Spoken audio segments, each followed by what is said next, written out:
Dá uma pena ver duas pessoas lutando, querendo ser felizes, querendo construir uma vida, ou querendo construir um projeto de felicidade, e não conseguem. E o pouco que eu ouvi, percebe-se que todo o problema não é algo que aconteceu agora, não está relacionado ao tempo presente.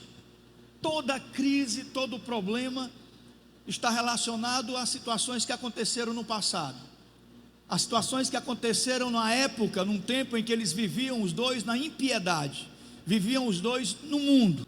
Aí eles querem salvar o casamento, querem se dar uma nova chance, conhece o evangelho, conhece a palavra, vem para a igreja e começa a viver essa crise, esse drama de saber e entender que Deus tem um projeto novo, que Deus tem um propósito novo, mas não conseguem se desprender do passado, das memórias do passado, das tragédias do passado. E como esse passado ainda hoje deixou com que suas vidas ficassem sequeladas, porque você vê pessoas que carregam com elas suas sequelas, em forma de traumas, em forma de bloqueios, sequeladas. É interessante que tem um momento no meio da discussão que ela diz assim: você lembra o que foi que o pastor Márcio Prado falou? Ela coloca o meu nome no meio. No meio da discussão ela diz: você lembra o que foi que o pastor Márcio sempre diz? Eu pensei que nessa hora ele ia me esculhambar, né? Mas aí o bichinho não falou nada não. Que a gente deve esquecer o passado, que a gente deve perdoar e liberar perdão de verdade, não ficar passando em rosto. E toda vez que acontece um problema, você passa em rosto o que eu fiz. Toda vez você passa na minha cara o que eu fiz. Eu não aguento mais. É o retrato da realidade de muita gente que está aqui hoje, que quer se dar uma nova chance, que quer dar uma nova chance para o casamento, que quer dar uma nova chance para a família, que quer dar uma nova chance para si mesmo. Não conseguiu alcançar pela fé a vitória que por mim e por você foi conquistada naquela cruz. Não conseguimos ainda dimensionar isso, não conseguimos ainda absorver através da fé e crer em tudo aquilo que foi conquistado na cruz, pela minha vida e pela sua. A nossa fé ainda está no nível do superficial, ela não é profunda, ela não está enraizada. E eu encontro pessoas na igreja que já eram para estar libertas há muito tempo e não estão, que já eram para estar curadas há muito tempo e não estão, que já eram para estar livres, saradas e não estão. E aí acontece esse fenômeno. Muita gente na igreja infeliz, gente que diz para mim assim: pastor, eu sou crente, mas a minha vida é um inferno, minha vida é um inferno. E grande parte desse inferno não está relacionada ao tempo presente, grande parte desse inferno está relacionada àquilo que está lá atrás, e todos os dias você traz, todos os dias você vai lá e abre o baú, e todos os dias você busca aquilo, e traz aquilo de volta, e aquilo estraga o seu dia, envenena a sua vida, porque você não consegue esquecer e se libertar. A grande maioria dos jovens que tem problema de homossexualismo, a grande maioria, não todos, ou das meninas que têm problemas com lesbianismo, são crianças que na infância foram abusadas, que sofreram abusos na infância. Aquele trauma sofrido na infância, aquele abuso, aquela estimulação precoce, estimulados precocemente a um ato conjugal, ou a um ato, melhor dizendo, a um ato sexual, e estimuladas de maneira precoce, leva a criança no futuro, na fase adulta, esse trauma se transforma em vícios. Muitos traumas se transformam em vícios, tanto para as mulheres como para os homens.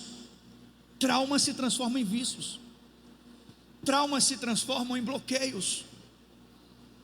Uma vez eu estava atendendo uma senhora lá no Armazém Atlântico, quando eu era vendedor, uma senhora bem vestida, uma senhora bem elegante, parecia ser alguém de posses, de classe média, e eu estava atendendo essa mulher, e ela me pediu umas peças, umas coxas de cama, umas toalhas de mesa, umas toalhas de banho, e eu fui pegar o que eu tinha no estoque para mostrar para ela.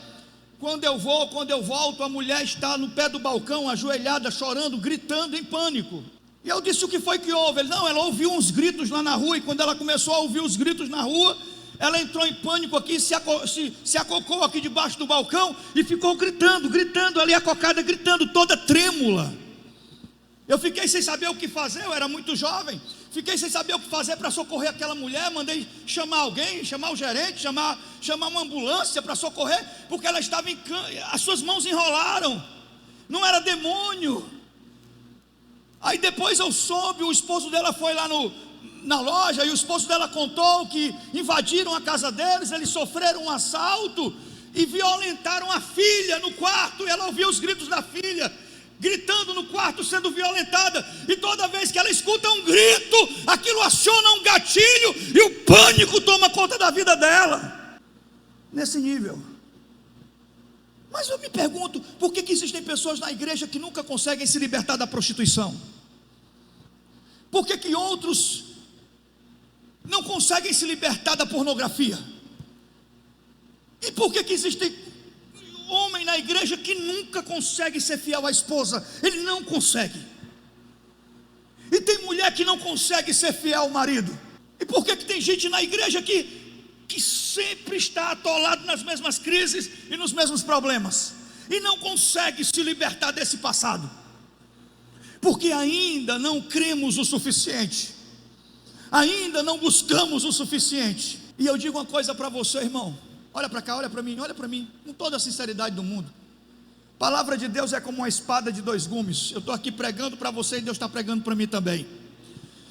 Ninguém consegue ser feliz enquanto a vida está presa em vícios. Ninguém consegue recomeçar uma história nova ou engrenar um projeto de vida se a vida ainda está presa em vícios. Absolutamente ninguém. O cara ensaia um recomeço, ele começa a melhorar em algumas áreas da vida, mas depois os vícios arrastam ele de volta para a mesma lama, e ele não consegue se desprender disso. E aí,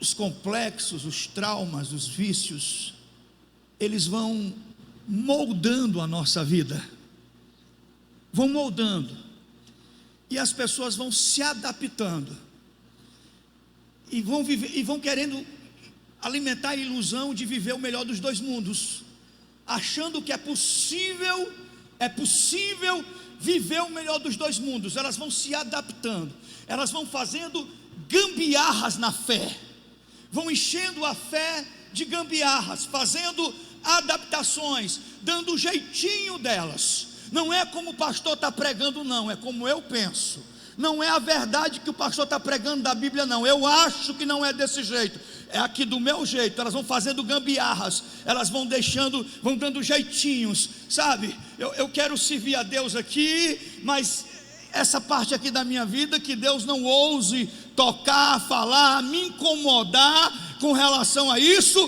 porque essa é uma situação que eu não estou disposto a abrir mão. E aí você tem que pensar e se perguntar: no que você está se transformando? O que é que você está fazendo com a sua vida? Deus não nos quer pela metade. Não adianta a gente entregar 80% ou 90% para Deus. Ele quer 100% da nossa vida. Ninguém foi chamado por Deus para viver algemado, para viver sequelado, para viver preso em cadeias espirituais.